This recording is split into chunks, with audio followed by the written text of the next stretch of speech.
ओम श्री परमात्मा नमः। मैं आचार्य हृदय अवस्थी आप सभी का शास्त्र चर्चा चैनल पर हार्दिक स्वागत करता हूँ। प्रातः स्मरणीय परम पूज्य गुरु जी प्रोफेसर पंडित भगवत शरण शुक्ल जी, वेद मूर्ति तत्वनिष्ठ गीता उपनिषद पुराण धर्मशास्त्र के विशेषज्ञ और संस्कृत धर्म विज्ञान संकाय में व्याकरण विभाग के पूर्व अध्यक्ष काशी हिंदू विश्वविद्यालय वाराणसी। हम लोग विचरक संहिता पर ज्ञान दे रहे हैं। सूत्र स्थान है और पहला अध्याय है, जिसके 30वें अंश से आज गुरु जी सरल शब्दों में अर्थ सिखाएंगे। तो चलते हैं गुरु जी की ओर। यल्लीलायित विश्वमेतदखिलं यस्मिन् पुनर्लीयते यस्मात् स्थावरजङ्गमात्मकमिदं लोकं दरीदृश्यते भासा यस्य विभान्ति सर्वजगतः ज्योतिंषि सर्वात्मना तं देवं जगदेककारणमयं वन्दे त्रिलोकीश्वरम्। शास्त्र चर्चा इस चैनल से संबद्ध सभी विद्वद्गण, सभी जिज्ञासु छात्र वृंद, सहृदय सज्जन वृंद एवं इस चैनल के व्यवस्थापक आचार्य हरिहृदय अवस्थी जी, आप सभी का चरक संहिता के सूत्रस्थान प्रकरण के दीर्घन जीवितीयाध्याय की विचार परंपरा में स्वागत है। आज हम लोग अपने विचार का प्रारंभ इस अध्याय के 30वें श्लोक से प्रारंभ कर रहे हैं। वर्तमान में प्रसंग चल रहा है आयुर्वेद शास्त्र की परंपरा का, जिसमें पूर्व में बतलाया गया कि सब महर्षियों ने आयुर्वेद की परंपरा को प्राप्त करने के लिए एक सभा करते हैं और उसमें भरद्वाज जी को नियुक्त करते हैं। भरद्वाज जी इंद्र से जाकर के संपूर्ण आयुर्वेद शास्त्र की परंपरा को प्राप्त करते हैं। जो ज्ञान परंपरा है उसको प्राप्त करके आकर के जितने भी ऋषिगण हैं उनको वो पूरी ज्ञान की जो धारा है उससे सबको आप्यायित करते हैं। और साथ साथ में महर्षि भरद्वाज ने अपने जो उनके शिष्य ऋषि थे उनको भी सबको उन्होंने आयुर्वेद की शिक्षा दी, उनको ज्ञान को उनमें प्रवेश कराया। अथ मैत्री परः पुष्यम आयुर्वेदम पुनर्वसुः शिष्येभ्यो दत्तवान् षड्भ्यः सर्वभूतानुकंपय्य। तो मैत्री परः ये शब्द आया है। तात्पर्य यह है कि जब तक आत्मीयता न हो तब तक हम अपने उस ज्ञान की परंपरा को हम किसी को आत्मसात नहीं करा सकते। इसलिए गुरु के प्रति शिष्य का तादात्म्य होना चाहिए और जो है गुरु का भी शिष्य के प्रति तादात्म्य होना चाहिए।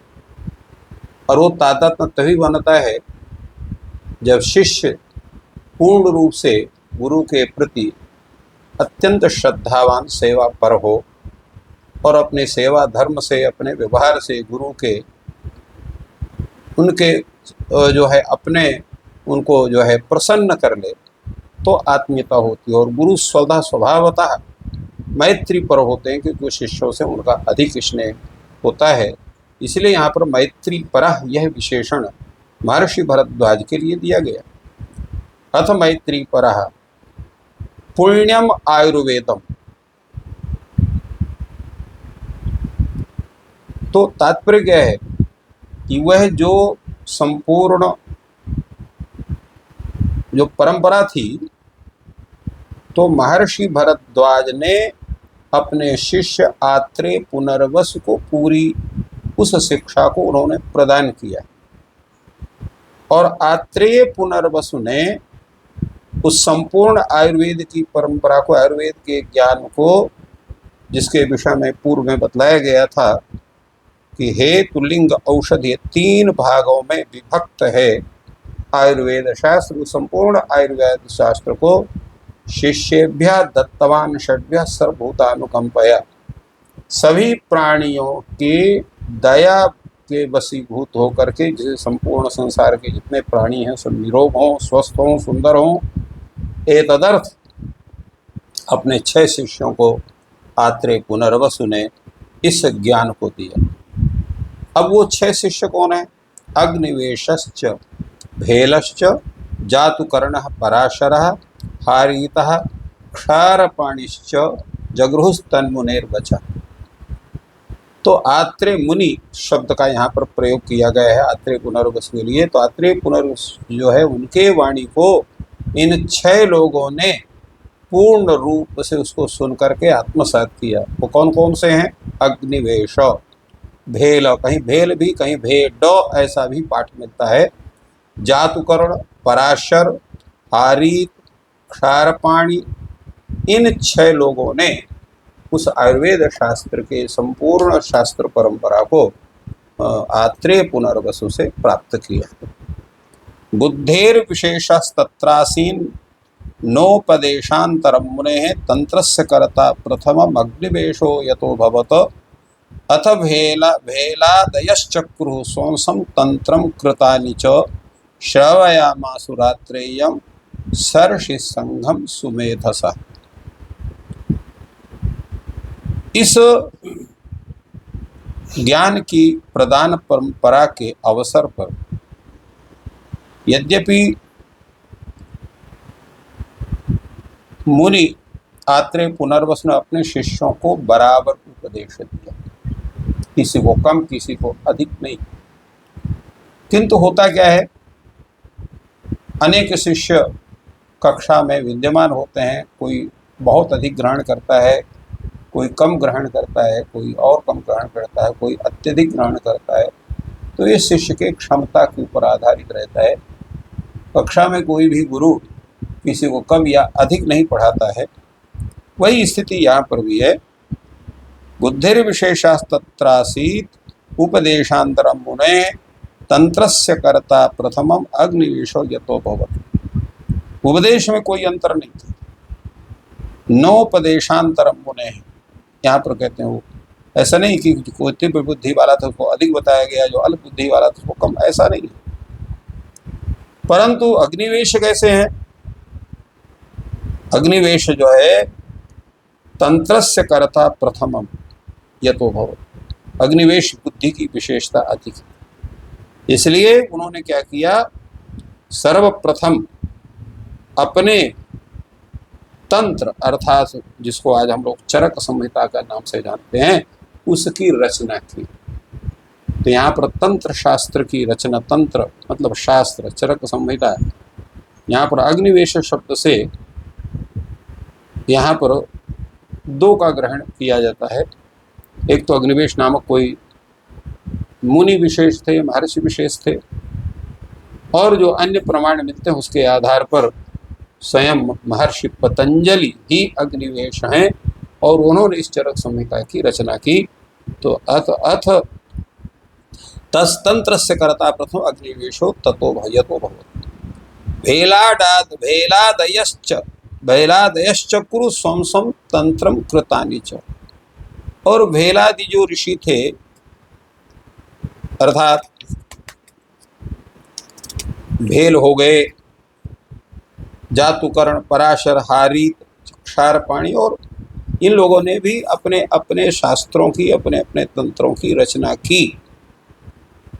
और उन सब जो है उन रचनाओं के द्वारा उन बुद्धिमान शिष्यों ने अपने अपने तंत्रों से उसकी रचना करके ऋषि समूह में उपस्थित होकर के आत्रेय पुनर्वसु को उन्होंने अपनी बातों को सामने रखा। और ये एक निदर्शन है, एक उदाहरण है कि अगर हम कोई नूतन रचना करते हैं तो सर्वप्रथम अपने गुरु को उसको श्रवण कराएं। उसमें किसी भी प्रकार की अगर कोई न्यूनता है या विषयांतर है तो उसका संशोधन होता है। एक जो परंपरा आजकल की है लोकार्पण, तो लोकार्पण में कोई और पुस्तक को दिखा करके और उसका वस्तुतः लोकार्पण का मतलब होता है उसके तत्त विषयों का उद्घाटन करना चाहिए और विद्वानों की उसका मंथन करके और उसका निराकरण होना चाहिए। तो ये उद्घाटन का तात्पर्य है। केवल लोकार्पण का मतलब है लोग पढ़ें इसलिए प्रचार प्रसार, ये तदर्थ ही लोकार्पण का स्वरूप नहीं है। ये इस वचन से, इस कथन से ये प्रमाणित होता है। श्रुत्वा सूत्रेण अर्थानाम ऋषया पुण्यकर्मणाम यथावत सूत्रितमिति प्रहिष्टास्ते नुमेनिरे। जब जो है ऋषियों ने सूत्रों के द्वारा उन अर्थों को जाना